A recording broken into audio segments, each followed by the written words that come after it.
سلام علیکم. وایسا ماسکش دست درست کنم. خدا جان، اوضاع مالی که خیلی خوب نیست. اقتصادی برای هیچ کس خوب نیست. نخیر هستش دستشه. برای خودم بنویسم برای چه کاری؟ چه که همونطور نمی‌نویسن که به اندازه که دوست دارم بنویسن.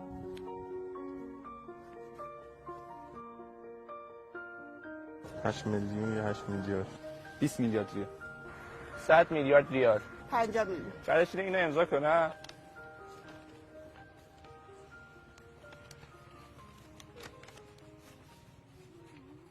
امروز میخوام سکوتمو بشکنم. دلم پر از شکایت.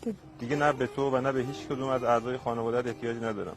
دیگه به من ربطی نداره که نوه کی بودی، پدر تو چه کارایی کرده. کاری ندارم چقدر مظلوم بودی. اگه از اول تسلیم میشدی اینطوری نمیشد. خلاصه این که پشیمونم از این که توی هیئت‌های تو سینه زدم و اشک ریختم. من الان با گرفتن این چک به تمام خواسته هام میرسم و قید تو رو برای همیشه میذارم.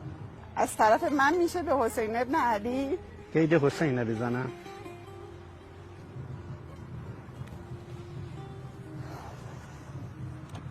من عاشق امام حسینم. من نمیتونم اصلا شما بگید همه دنیا باشه. نه یه سری چیزا ارزشش دلیه، اصلا به این چیزا نیست. امضا نمی‌کنم، اسمم نمی‌نویسم. عمره همچین چیزی رو بزنم آقا.